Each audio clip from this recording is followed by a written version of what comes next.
Workshop, no, that's fantastic. There's your badge, Sharon. So you decided to do a sign-up sheet, obviously. So you want to pick up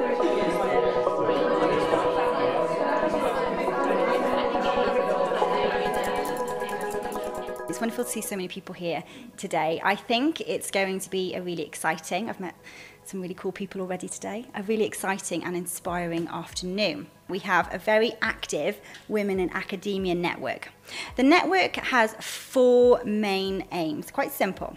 To raise the profile of gender issues for female academics at our institution, to tackle the challenges facing female academics, to facilitate supportive relationships between female academics and to provide a safe environment for sharing problems as well as best practice. And to celebrate and acknowledge the professional achievements of high-flying females, be that in academia or alumni working in business, with the potential for crossover back to the academia environment. Today we hope to help address all 4 of these aims, and we want to celebrate the talented women who have come together today. We want to network with old and new colleagues and friends, and we want each and every one of you to leave here feeling really inspired. We've got lots of new ideas and importantly to discuss how we can help each of us play a proactive part within our day-to-day. Now, our event is being run in collaboration with the Learned Society of Wales. So please welcome Professor Karen Holford, Fellow of the Learned Society and Pro-Vice Chancellor at Cardiff University, who's going to say a few words.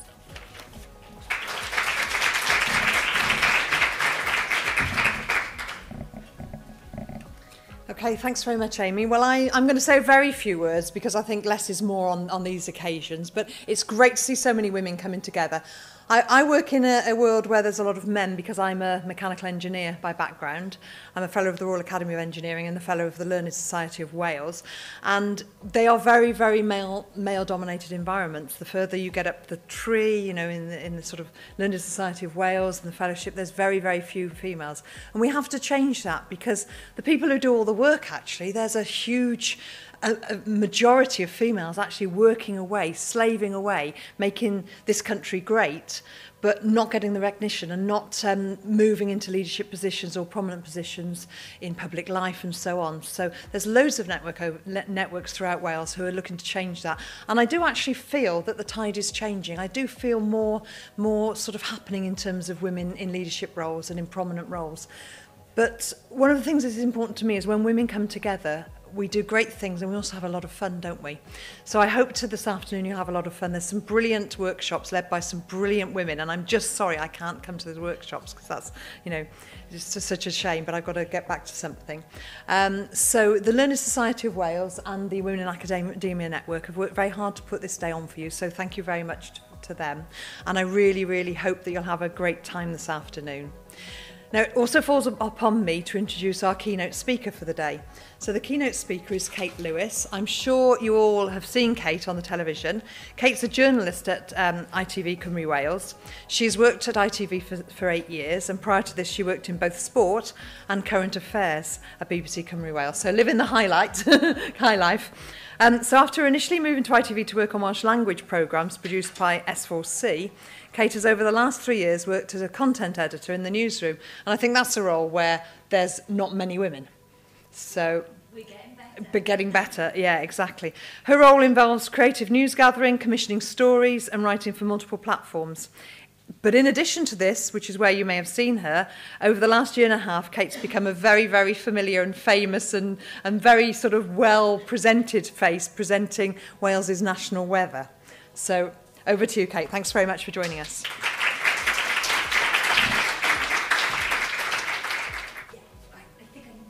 Yeah, I've been shown it, and it makes me feel comfortable because this is the same weather clicker, so if I can't work it, we're in big trouble. So, good afternoon to you all. I'm delighted to have been asked to come along today to speak to you as part of the University of South Wales' first ever International Day. Now, in light of actor Chris Rock's comments at the Oscars last weekend, where he called out the absurdity that we still have gender categories within these awards, along with the sad fact that in their 88th year, there has still only been one female to win Best Director category. There doesn't seem really, to me, a more appropriate time to be talking about the progress, or in some areas the lack of it, in terms of gender parity. Now at home, I have a 3-year-old little girl, and I have to confess that I am one of those people who, before I had children, always said the TV would never go on at dinner time. Little did I know. 3 years on, I'm more than a little battle weary after endless confrontations over the fact I've taken the crusts off the toast when she actually wants them today left on, or the fact that that chip has a blemish on it. I've succumbed, and it's an automatic reaction now. As I turn on, or as I hand out the plate of dinner, the arm goes over and reaches for the remote control. So we sit there gazing at the TV, and after hours of sitting, staring at what can only be described as some semi-conscious state, I started to notice how gender stereotyping is already very much apparent in the programmes our children watch. So, some of you might be very familiar with them. Tree Foo Tom, all action-filled, really busy. You know, he goes round, he's really energetic and he saves things. And then comes Mike the Knight, pretty much the same, riding around, galloping on his horse, saving the world, saving the day. Now at 3 years old, too much of this, and my little one is saying, "Mummy, these are boys' programmes. I want girls' programmes." So, on they come. Oh, look at them, so lovely. Yes, the wonderful and very gentle Tilly and her friends, and one of our personal favourites, I must admit, Everything is Rosy. Now, all these are calm and colourful and just incredibly girly. These are the first programmes that actually our young children watch. That's the first thing they're absorbing. And maybe, I personally think, this is where the story of gender equality and how we perceive ourselves as women may begin. So in terms of my career, I've been working at ITV in the media, I'll start there, for the best part of 10 years. 8 of these spent at ITV Cymru Wales, where I now work as a content editor and a weather presenter. My path into TV took some twists and turns. I'm a little bit indecisive. And before I entered journalism, I spent several years working in an investment bank in London, a more overwhelmingly male-dominated environment I think you'd struggle to imagine. Now, while there aren't any exact numbers on the gender breakdown within the banking industry, according to the most recent figures I could find by the Office's national statistics, staggeringly, there are 86,000 more men working in the city alone as a whole compared to women. Now, where I worked, I think I'd be right in saying 95%, 98% of the traders were male. And while there were females working in the office, they all too often worked in the secretarial and administrative roles. Over the years, there have been calls to address this, especially in recent years. But it's actually prompted the managing director of the International Monetary Fund, Christine Lagarde, suggest that if the collapsed bank Lehman Brothers had in fact been Lehman sisters, the economic crisis could have looked very, very different. However, I am still in touch with people working in the city, and as much as these calls are out there, I don't really think much is happening to the gender equality within these banks. Now, I'm sure such a masculine environment was one of the key factors that led to my decision that this career wasn't actually for me. I did feel like I was trapped in a man's world, and so I returned home to study a postgraduate diploma in broadcast journalism at Cardiff University. Alongside my studies, I began working in the sports department of BBC Wales. Again, the majority of faces, especially in those senior positions within this particular department, at the time, were noticeably male. As part of my job, I would spend my weekends reporting on football matches. One thing I had in my favour, having worked in the bank, was at least I was prepared for the looks of complete shock I'd just about always receive as I turned up to the grounds.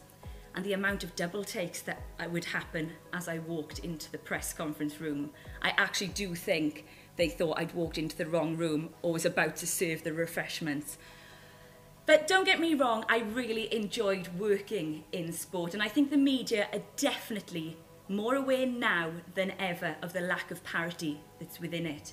For example, I was delighted on Saturday to see that ITV Sport had chosen Jill Douglas as the presenter and England Women's World Cup winner Maggie Alfonsi to be on the panel for the Italy versus Scotland Six Nations match. What I suppose isn't great is how shocked I was by the very decisions of this. During the Rugby World Cup last autumn, ITV opted off network and we produced our own coverage. Most of this was presented and led by Fran Donovan. Also, just from listening and watching the programmes that BBC Sport present, as well as what we do on ITV, I do believe there are far more female voices being heard. I mean, this BBC Sport now, they've got Scrum 5 presented by a lot of women. There's a lot of women commentators. We also have the magazine show as well on a Friday night presented by Dot Davis. So I think we are starting to see more women presenting sport. So now I'll focus on ITV, where I've worked since 2008. Here I have spent time working within the news and on Welsh language programmes. Within these departments, it is clear that we now employ almost equal numbers of men and women. And I'm sure this feeling of equality has added to the reason that I've probably stayed there so long. Right, to the slide. But it's not all good. I'm not suggesting that ITV has got everything right. Far from it. There is still a need to recruit women into the very top positions. It's incredibly disappointing that in 2016 there are only 2 women out of 9 on the board of directors, and within the senior management team made up of 10 people, only 1 of these is a woman. This is, however, something which ITV are quite open about, and there are several initiatives currently being launched to tackle the problem of what appears to be the glass ceiling where women are concerned. Every day, ITV Wales's flagship news programme, Wales at 6, gets more than 100,000 viewers, and from research carried out, we know that our audience is by a small majority female. So it's vital that our programmes appeal to and speak to the women of Wales. With this in mind, ITV believe the internal makeup of our organisation is not only important to maintain a successful business, but also it goes without saying that we have a public service and moral obligation to properly represent our audience here in Wales. We're also a commercial company, and it makes complete commercial sense. If women are equally represented internally, then it's more likely that we will make programmes that also properly represent us, the women of our society. Also, from commercial sense to just plain common sense, if our audience do not see themselves and their concerns and interests reflected on our programmes, they will switch off. So I've highlighted the senior positions within the company where women are lacking, but within the wider ITV news groups, we are faring far better, I'm pleased to say. So, there are 11 heads of news and 1 managing editor across the UK. At present, 8 out of those 12 posts are held by women who have enjoyed long careers at ITV News. There is a major step in the right direction, I think, when you consider, I was chatting to somebody about coming here today who said to me 10 years ago, she remembers going to a head of news meeting and actually there was herself plus 1 other woman. So this has been a phenomenal change within ITV. Also in regional news, women occupy 47% of newsroom editorial roles, so such as content editors like myself, 61% of presenting roles, and 42% of reporting roles.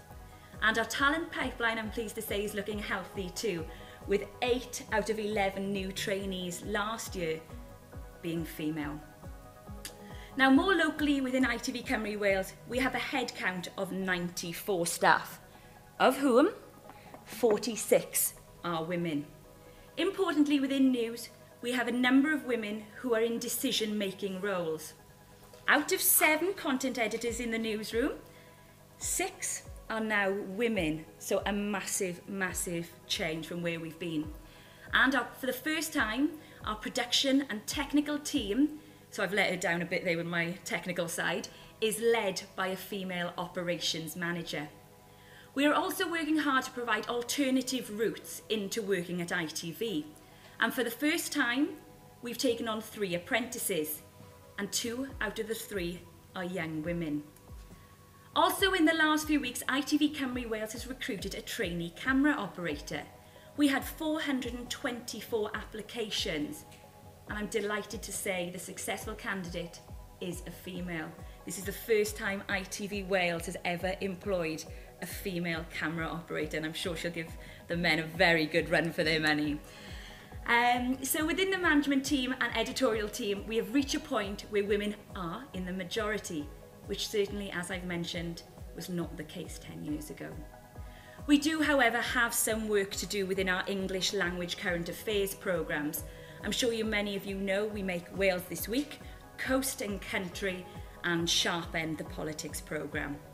Currently, we have only 1 female producer, and all 3 senior editorial roles in the department are staffed by men.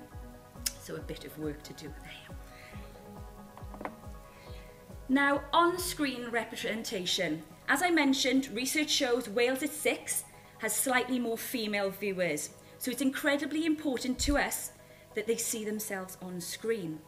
In terms of on-screen portrayal, we do now keep a very, very close track on this. Each programme is logged for a number of categories, including race and ethnicity, I kind of struggle with that one, disability, and importantly, gender. This is an area we take seriously, and we have recently changed how we do this, so we can try and make sure the figures are as useful to us as possible. Until the end of last year, we simply counted all appearances on screen. Whilst this gave us some rough idea, it didn't really tell us whether we were trying our hardest and whether it was down to us. So sometimes these figures could be slightly skewed, because it all depended with news what stories were there at the time. So now we do make a real conscious effort that all groups are represented. So with that in mind, we now only count the appearances, as I say, that we take control over. So for example, when we're phoning to book case studies about any particular story, there's one today about housing, and we sort of thought we've got quite a male-heavy programme, can we find a female case study? So we do take deliberate steps like that. Experts like yourselves, we need more women experts. We try and look specifically for women experts. When we're out on the street vox popping people just quickly, we make sure that the balance is there. And the on-screen journalists, now this is something we make sure when we're recruiting, obviously we don't discriminate against, but we are very mindful of how many male to female reporters we have. Of course there are a lot of contributors that we can't pick or choose. For example, a victim of crime, or official police or government spokesperson. And we no longer count these people in our figures. So by counting the contributors in the way we do now, we can expose the areas where we need to do more. Up until the end of August last year, which is the most recent figures we have, just over 40% of people that appeared on screen that we had influence over were women. Sadly, that's still 10% under our target of 50%, which would be properly representative. So although we're not doing too badly, we're in no way complacent, and we know we need to do more. But in our slight defence, we do face some barriers when it comes to trying to tackle the underrepresentation of women on our programmes. In order to understand where the barriers are, I thought it would be useful to set out the areas where we really do struggle to reach the magic 50%, especially with regards to expert women. The news reflects, or should reflect, the society which it serves. And there are many areas where women are not properly represented. From the 2014 Who Runs Wales Equality and Human Rights Commission report, women still not in very many of the senior positions in public life. In fact, it claimed that almost no progress had been made over the past decade in getting more women into positions of power and influence in Wales. A few of the key facts highlighted in the report were: no women chief constables in Wales, only 2/5 of assembly members are women, women only hold 26% of all council seats in Wales, and a survey in 2011 of 50 top Welsh companies found only 2 female chief executives. And out of 7 chief executive health boards, sadly, we only have 2 women. So this is, of course, adds to our problem, the problems we face within the media. These are the barriers that we face. There is either no choice or a very limited one. And in making news, we're often hostage to time constraints. The deadlines are incredibly tight, and too often we grab the phone and dial up the go-to expert. And that reliable expert always tends to agree that they can help us out at very short notice. And too often, and we appreciate this, these experts are mostly men who've been talking to us for years. So the measures we are taking, as frustrating as this can be, I don't, and I know my colleagues at IT Wales don't believe for a single second there is nothing we can do. We're not going to just throw up our hands and say, that's it. I think we, as programme makers and decision makers for the programmes, can and do have an influence. The problem is far from solved, but now more than ever, there are these measures that we are consciously taking. Whilst I'm not talking to you about the weather, I work mainly on the planning desk at ITV Wales, so I'm looking ahead to the next day's news. I think it's fair to say that we discuss gender balance every single day. So if we've got Jonathan Hill presenting, Nick Hartley presenting sport, and say the 3 top packages all happen to be done that day by men, then we know the programme is not looking balanced. We'll then make the extra effort to find a female studio guest, or I'll look more closely at the case studies, as I've said, to see what we can do there. It doesn't always work, unfortunately, but the thought process is now ingrained into our workflow, and the open discussion makes everyone within the office who works for us now realise how important it is. And also looking ahead with plan stories, this is where it is slightly easier. For example, the budget a week on Wednesday. We can sit and we can look, we take time, we plan in advance. So planning in advance means that we can tackle this issue and we can choose the experts that we want who are hopefully female and get a balanced programme. We have also set up a diverse contact share document where we make note of good expert voices on a range of subjects who are not white and who are not male. The idea is that the news editor, who's the on-the-day person who's really running around if stories breaks, can access this just as quickly as they would the traditional form of contact. So we're not constantly using the same people. What we hope is that this new system will become our tried and tested with these new people, with a lot more women. We also have a diversity panel at ITV Cymru Wales, which has been running since 2009. We hold quarterly meetings in Cardiff, and we're just about to start a second group in North Wales. We invite along people from a range of community groups, charities and third sector organisations. We rely on them to watch our programme and to give us feedback, good or bad. The meetings also give those organisations a personal contact within our newsroom and a means of getting their stories on the screen. And finally, we have a lot of impact on targeting a particular area and therefore raising the profile on specific topics. For example, we have recently worked hard to cover women's sport on our news programmes, and this has been very apparent in our Six Nations coverage of the women's team, which I'm sure you're all delighted, like I am, to see them beat France last weekend. And also, last year, we really did a lot on the women's hockey team, netball team, sorry. We're doing hockey, but women's netball, we covered a lot last year. Something which actually we've never really done that much before. So, Things are, I think, on the up, and I hope it's given you some confidence that the media as a whole is trying to address the issue of underrepresentation of women. And I think, on behalf of ITV Cymru Wales, I can stand here today and give you our pledge for parity. I do honestly believe progress is being made, as I say, but I do agree it's perhaps the pace of this change which is a cause for concern. In the report, the Who Runs Wales report, it did say that we'd lost a decade where women were missing out on senior positions, no matter what field we work in, and we cannot afford for this to be the case in the next decade. Now, I have some thoughts of my own as why we have this leaky pipeline, and it's to do with the self-belief and confidence that we as women seem to lack. Actually, I'd probably go as far as saying I worry about the self-confidence and belief of some expert women.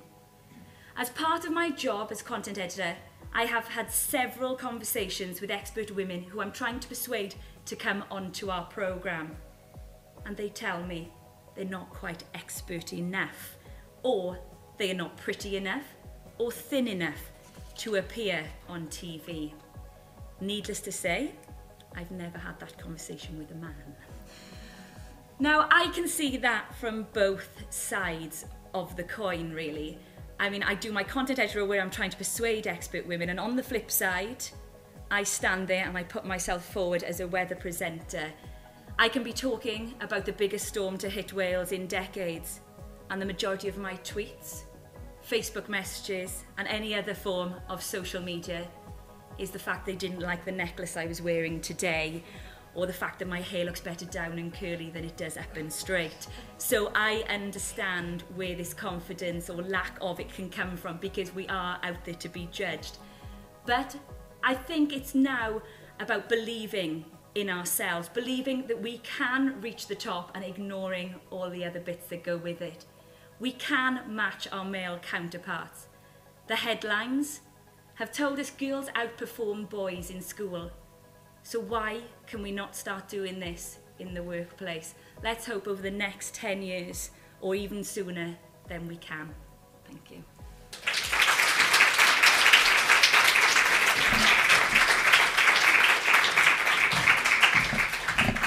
Oh, thank you, Kate. That last 10 minutes as well, I was just like, oh my goodness.